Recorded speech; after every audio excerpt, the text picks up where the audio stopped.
নমস্কার সকলকে। গতকাল নীল ষষ্ঠী বা নীল উপোস ছিল। ছোটবেলা থেকেই আমি আমার মাকে দেখেছি এই নীল পুজোর উপোস করতে। সারাদিন কিছু না খেয়ে, রাত্রেবেলা সাবু কলা এরকম কিছু খেয়ে, সারাদিন ফল খেয়ে মা থাকতো। আমার জীবনে এই প্রথমবার নীল উপোস বা নীল ষষ্ঠী করার সুযোগ ছিল, কিন্তু আমি সেরকমভাবে উপোস করে থাকতে পারিনি। কারণ দেখো, আমার বাচ্চাটা খুবই ছোট, আর সবাই আমাকে বলছিল তুমি যদি এখন উপোস করো তো ওর পেটে পিত্তি পড়বে। তো এরকমভাবে একদম নির্জলা উপোস আমি করতে পারিনি। আমি পরবর্তীকালে অবশ্যই নীল ষষ্ঠী বা নীল উপোস করব। আমি সকালবেলা স্নান টান করে পুজো দিয়ে এখন বাবার মাথায় জল ঢালছি। এটা অনেক তাড়াতাড়ি হয়েছে। আমার মাকে দেখতাম গঙ্গা স্নান করার পরই বাবার মাথায় জল ঢালতো, কিন্তু এখানে আমাদের বাড়ির সামনে, মানে আমার শ্বশুরবাড়ির সামনে কোনো গঙ্গা নেই, তাই জন্য আমার গঙ্গায় যাওয়াও হয়নি। তাই আর কি এখন বসে পড়লাম বাবার মাথায় জল ঢালতে। তাই মোটামুটি আর কি কোনো রকম করে দিয়েছি।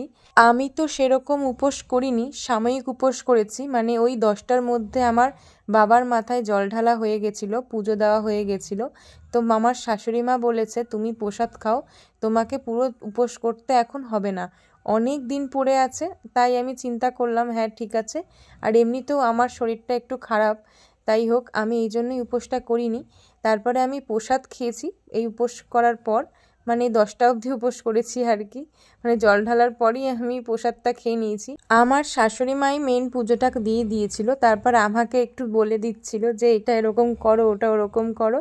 কারণ পুজোর দায়িত্ব পুরোপুরি শাশুড়ি মাই নেয়, পুজোর দায়িত্ব আমার নেই।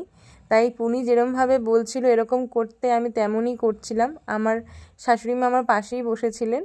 এখন অনেকেই বলতে আসবে এটা কোনো উপোস না, এটা এমনিই পুজো দিয়েছো তুমি, আর তুমি কেমন মা, তুমি সন্তানের ভালোর জন্য উপোস থাকতে পারোনি। আচ্ছা একটা কথা বলি, আমি সন্তানের কোনোদিনও খারাপ চাইবো তোমাদের মনে হয়?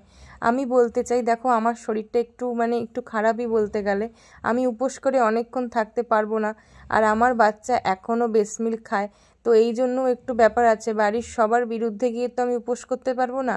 আর বাড়ির সবাই আমার ভালোর জন্যই বলেছে তোমাকে উপোস করতে হবে না, কারণ পরে অনেক সময় পাবা তুমি তোমার সন্তানের ভালো চাইবা, এটা তো স্বাভাবিক, খুবই স্বাভাবিক। মায়েরা তার সন্তানের সব সময় ভালো চাইবে। আর একটা কথা, ঠাকুর কি কোনোদিনও বলেছে যে তুমি যদি উপোস না করো তোমাকে, তোমার সন্তানকে আমি ভালো রাখবো না? এটা কি কোনোদিনও ঠাকুর মহাদেব বলেছেন বলো? যেই যা বলুক, আমার যেটুকু পুজো দেওয়ার আমি দিয়েছি, আমার মনে হয়েছে এটাই ঠিক, আমি করেছি।